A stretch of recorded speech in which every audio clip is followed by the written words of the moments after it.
네. 3월 31일 월요일 기도로 돕는 그 사랑 매일 묵상, 매주 월요일 팀 켈러의 기도를 살펴서 기도의 원리를 좀 함께 배우는 시간입니다. 우리가 지금 두 번째 기도를 분별하다에서 기도라고 다 같은 것은 아니다. 그러니까 이제 understanding prayer의 기도란 무엇인가 할 때 기도는 listening and answering, 듣고 말하는 거.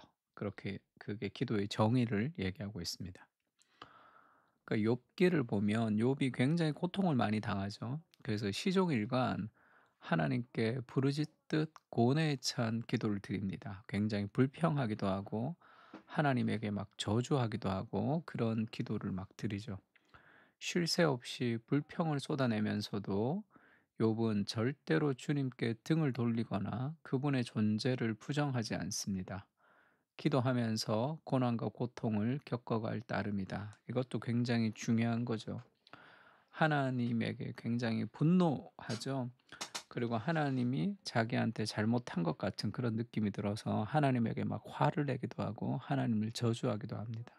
그러나 하나님의 존재에 대해서 우리가 부정을 하게 되면 "하나님 없어." 그러면 기도 자체를 하지 않게 되죠. 그러니까 하나님을 저주하거나 하나님께 막 화를 내거나 어떤 형태든지 하나님께 기도로 우리가 나아갈 수 있다는 것은 그것은 굉장히 좋은 일이고, 사탄이 이 고난과 어려움을 통해서 욥에게 원하는 것은 하나님과 멀어지는 거겠죠. 그러나 하나님께 저주를 통해서라도 하나님께 기도하는 것은 사탄이 패배하고 욥이 승리한 것이다. 그렇게 얘기했습니다. 왜냐하면 하나님을 향한 저주, 그 하나님을 향한 분노라는 것은 내가 하나님을 신뢰하지만 이해되지 않습니다. 그런 신앙적 고백이기 때문에 하나님은 우리가 하나님께 나아가서 부르짖고 하나님을 저주하고 하나님을 욕하더라도 하나님께 나아가는 그 자체를 굉장히 기뻐하십니다. 그렇지 않으면 기도 자체를 하지 않겠죠. 기도하지 않는 것이 하나님의 존재를 우리가 거부하는 거잖아요. 그래서 욥이 그렇게 기도합니다. 그런데 그 기도 속에서 욥이 이제 회개하죠. 하나님이 욥에게 나타나서 "이것을 할 수 있느냐?" 그렇게 묻습니다. 그리고 또 한 가지 이 주제를 묻는데 "네가 이것을 아느냐?" 그렇게 이제 욥에게 두 가지의 그 질문을 장장 4 장에 걸쳐서 계속 이제 하나님이 욥에게 하는 장면이 있습니다. 욥은 알 수 없고 욥이 할 수 없는 이야기들을 하나님이 계속하는 거죠.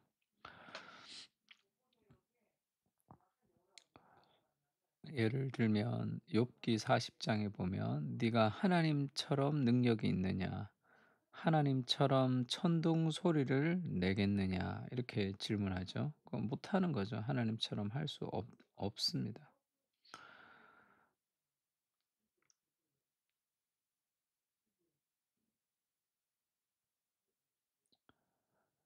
그리고 뭐 연잎 아래에 갈대 그늘 속에서 뭐 그렇게 뭐 일했다든지, 그다음에 강물이 소용돌이 칠지라도 그것이 놀라지 않고 요단 강물이 쏟아져 그 입에 들어가도 태연하니 뭐 그 갈고리로 그것의 코를 꿰를 수 있겠느냐, 뭐 리워야단을 끌어낼 수 있겠느냐, 뭐 그런 시종일관 욥이 알지도 못하고 할 수도 없는 질문을 막 던지죠.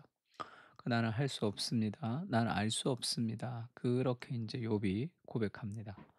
그러면서 하나님이 욥에게 깨닫게 해 주는 게 뭐죠? 너는 알 수 없고 너는 할 수 없지만 하나님은 아시고 하나님은 하실 수 있잖아요. 그러니까 네가 알지 못하지만 너의 인생의 그 고통, 네가 이해하지 못해도 하나님의 손 안에 있다. 그것을 좀 신뢰하라. 그렇게 이제 하나님 말씀하시는 거죠. 그 하나님과의 대답과 그런 응답과 들음과 응답을 통해서, 대화를 통해서 욥이 하나님의 임재를 느끼는 거죠. 그러고 나서 그렇게 말합니다. 주께서는 못하실 일이 없사오니 무슨 계획이든지 못 이루실 것이 없는 줄을 아오니 내 인생의 고통까지도 선으로 바꾸실 수 있는 분이십니다. 고백하는 거죠. 무지한 말로 이치를 가리는 자가 누구이니까 나는 깨닫지도 못한 일을 말하였고 스스로 알 수도 없고 헤아리기도 어려운 일을 말하였나이다. 내가 말하겠사오니 주는 들으시고 내가 주께 묻겠사오니 주여 내게 알게 하옵소서. 내가 주께 대하여 귀로 듣기만 하였사오나 이제는 눈으로 주를 배움나이다. 그러므로 내가 스스로 거두어 드리고 티끌과 제 가운데에서 회개하나이다. 하나님, 내가 너무 알지 못하는 얘기들을 너무 많이 쏟아냈습니다. 근데 하나님을 정말 만나고 나니까 내가 기도했던 기도, 내가 하나님을 저주했던 것, 이게 얼마나 어리석었는지를 내가 하나님의 자리에서 있었던 것을 알았습니다. 내가 이제 귀로 하나님을 들었다면 지금은 눈으로 주님을 봅니다. 그리고 나서 자기 자신을 깨닫죠. 내가 티끌과 제 가운데 회개합니다. 주님, 그게 하나님의 임재를 경험한 사람들이 가지는 특징이죠. 그 하나님의 임재를 깊이 경험한 욥에 대해서 이제 틴켈러가 그렇게 이제 해석합니다. 욥은 하나님이 어떤 분이신지를 더 또렷이 알아갈수록 불평과 하소연뿐이던 욥의 기도는 차츰 고백과 간구, 찬양으로 발전해 나가죠. 그러니까 하나님을 아는 지식이 기도를 더 풍성하게 한다. 더 바르게.